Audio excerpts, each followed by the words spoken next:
Estamos ya de regreso luego de esta breve pausa comercial. Continuamos con más revisión de información y como pueden ver en pantalla me encuentro acompañado porque seguimos con este ciclo de entrevistas de cara a lo que será estas elecciones para el Consejo Constituyente del próximo 7 de mayo y me encuentro acompañado con Jorge Villar, abogado, presidente de Renovación Nacional y candidato al Consejo Constitucional por el Pacto Chile Seguro. Candidato, un gusto tenerlo en nuestro estudio. Muchas gracias, Carlos. Un abrazo para ti y para toda la gente que nos ve a través de las pantallas de Vive Televisión. Bueno, candidato, bastante se ha hablado este tema que tras lo que fue el tema del estallido social post 2019 y todo lo que llevó a que se realizara este proceso. Una de las principales críticas que se le hacía al tema político era la renovación de nombres. Usted viene a ser parte también de esta renovación de nombres dentro de la esfera política. ¿Cómo se ha llevado esta motivación para poder realizar esta candidatura a algo tan importante como lo va a ser el Consejo Constitucional? Bueno, en primer lugar, yo soy de aquellos que votamos rechazo el 4 de septiembre. Creo que la propuesta que presentó la Convención Constitucional tenía muchos defectos, tenía muchas fallas, tanto desde el punto de vista jurídico, de lo estrictamente jurídico, digamos, de la técnica legislativa, como también respecto del derecho sustantivo que planteaba. Y creo que eso ha traído o trajo, digamos, como consecuencia de que tuviéramos varias situaciones y que muchas personas sintieran que en algo ese proceso constitucional les afectaba y por lo tanto se sumaran a la causa del rechazo. Dicho eso, creo que se abre una nueva oportunidad en esta nueva negociación, se abre una oportunidad para tener una constitución y sentí que, tal cual como tú lo dices, que existe una nueva generación que está disponible y que se tiene que hacer responsable de los cambios y esta nueva generación tiene figuras, tiene nombres, tiene personas que están disponibles para esto y asumí esta responsabilidad de ser candidato con mucho interés, con muchas ganas y desde el punto de vista de ser un abogado, un especialista en el área, en materia de derecho público, en materia de derecho constitucional y especialmente en materia de derecho ambiental, que es mi especialidad, y con el mejor ánimo de poner todas nuestras disposiciones y nuestras capacidades en favor de poder tener la mejor constitución posible y que finalmente lo que nos inspira a nosotros es que podamos recibir, o sea, entregarle a nuestros hijos un mejor país que el que recibimos, de la misma manera que, desde mi propia opinión, digamos, desde mi juicio, hemos recibido hoy día un país mejor de nuestros padres y abuelos que el que recibieron ellos en su oportunidad. Entonces, no podíamos hacer otra cosa que hacer la tarea de poder entregarles un mejor país a nuestros hijos. Bueno, candidato, como vemos en pantalla, muestran imágenes de lo que ha sido este proceso de candidatura. Se lo ha visto bastante activo en redes sociales con todo lo que ha sido este proceso que se inició hace algunas semanas. ¿Cómo ha sido la recepción de la ciudadanía durante estas semanas de candidatura? Mira, ha sido buena. En principio existían muchas dudas.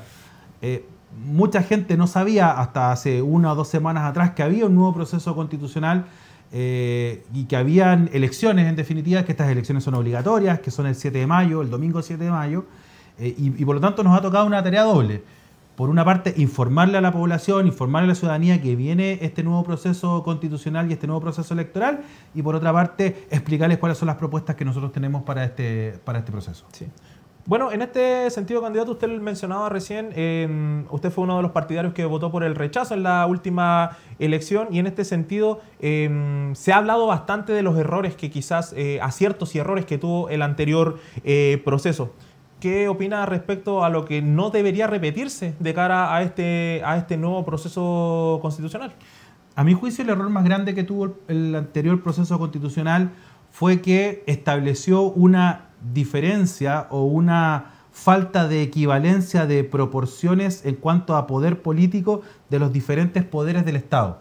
Es decir, una de las bases de cualquier democracia es que tanto poder ejecutivo, poder legislativo y poder judicial se establezcan o se manejen como iguales y de manera que el poder de cada uno de ellos se controle, digamos, existan controles recíprocos para que no exista finalmente ningún poder que ejerza facultades sobre otro.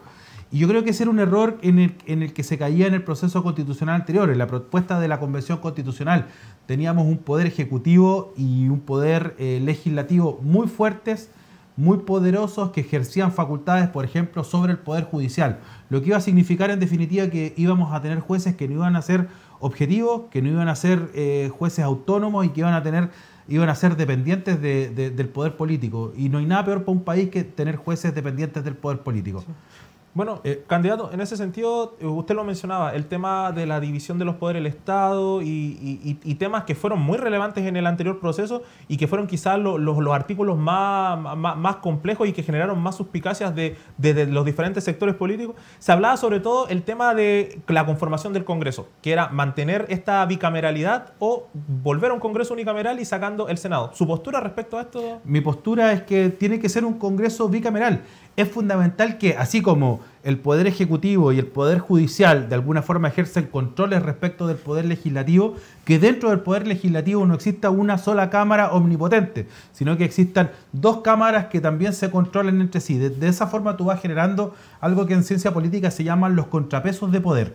Creo que es fundamental que exista un Senado y una Cámara de Diputados y que tengan iguales facultades, iguales atribuciones. Y en este sentido también, tomando en cuenta los poderes del Estado, el tema del Poder Ejecutivo. ¿Qué sucedería dentro de las propuestas que quizás se puedan hacer con el tema de las atribuciones del presidente, que también es algo que se ha mencionado mucho, mantener este sistema presidencial, quitarle atribuciones al Poder Ejecutivo? Yo creo que me gusta al menos la figura, a priori me gusta la figura del presidencialismo, pero un presidencialismo moderado, de manera que existan ciertas facultades tanto de los otros poderes del Estado, especialmente el poder legislativo, respecto de las facultades que hoy día son exclusivas del presidente de la República, pero que también existan facultades de la ciudadanía de forma directa, como por ejemplo iniciativa de ley de forma directa, como facultades también para revocar normas. Yo creo que podría ser perfectamente posible tener la posibilidad o ciertas facultades para tener iniciativa exclusiva de ley.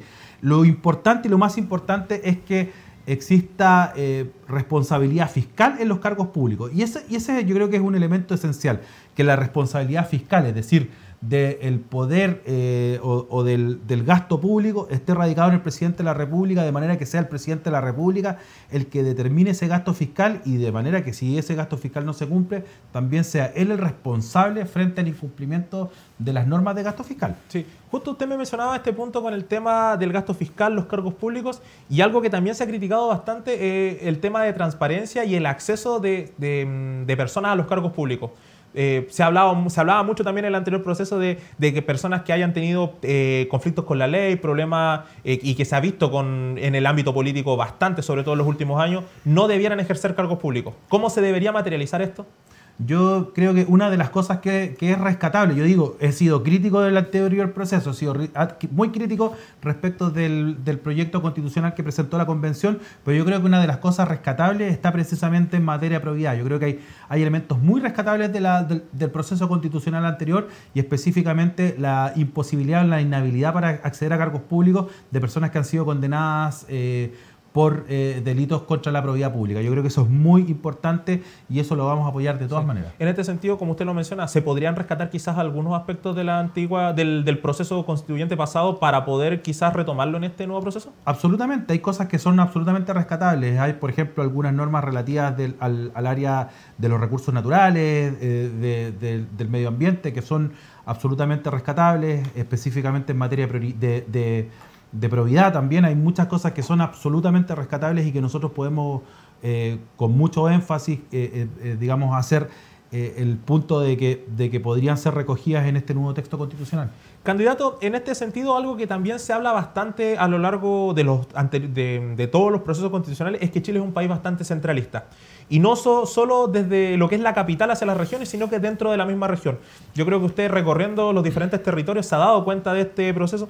¿Cómo se podría materializar el acceso y la presencia de la región de Coquimbo en este nuevo proceso constitucional para generar quizás modificaciones a la política centralista? Lo primero que necesitamos es un regionalismo, pero un regionalismo real.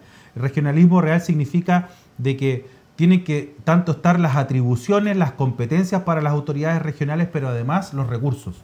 Cuando tú tienes autoridades regionales que están descentralizadas, pero que los recursos es decir, los fondos con los cuales se financia la política pública, dependen en sus atribuciones exclusivamente o en sus asignaciones exclusivamente del criterio que tenga Santiago respecto a eso, estamos cometiendo un grave error. Yo creo que es muy importante profundizar las facultades que tienen los gobiernos regionales y que tienen los gobernadores y gobernadoras de la región o de las regiones, y específicamente la región de Coquimbo. Creemos que tiene que haber una unidad territorial regional.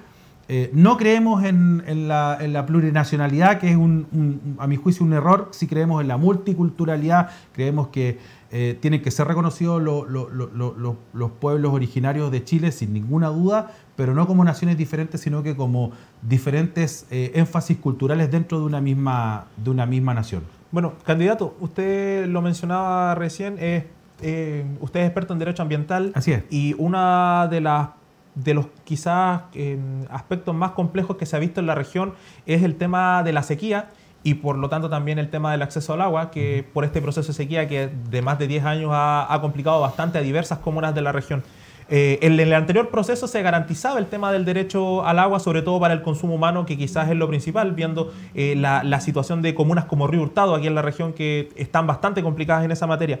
¿Cómo se va a garantizar el derecho al agua en este proceso constituyente, teniendo en cuenta todas las vicisitudes que han vivido la región de Coquimbo? Yo creo que el error del anterior proceso, Carlos, no era el aseguramiento del derecho al agua para el consumo humano. Al revés, yo creo que eso es algo muy bueno. Pero había un grave error, que fue que existía la caducidad de los derechos de agua por el solo hecho de que se aprobara la Constitución. Es decir, todas las personas, especialmente los pequeños regantes, hoy día un 80% de los agricultores, de los titulares de derechos de agua son pequeños regantes, es decir, personas que riegan superficies inferiores a 10 hectáreas y en algunos casos muy inferiores. Hace poquito estábamos reunidos con las organizaciones de la Junta de Vigilancia del Río Hurtado hace un poquito más de una semana. El 83% son personas que tienen menos de una acción, lo que significa en realidad cuando tú lo transformas en metros cúbicos por segundo es muy poquita cantidad de agua, es decir, son pequeños tenedores de derecho de agua. Y el grave problema que existía con la Constitución anterior, que esos derechos de agua desaparecían de un porrazo.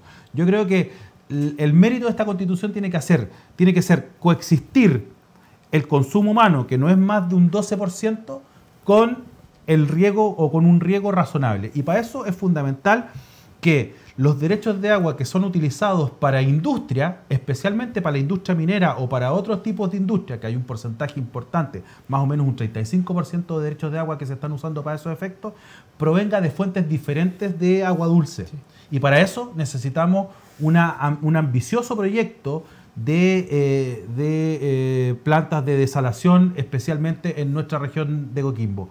Ahora, eso son materias de ley. Desde el punto de vista constitucional, ¿qué es lo que tiene que existir? Primero, asegurarse el derecho al consumo al agua. Desde mi punto de vista es fundamental que aseguremos los derechos de aprovechamiento de agua para aquellos regantes, especialmente para los pequeños regantes que vieron en algún minuto amenazado su derecho, la posibilidad de regar sus campos.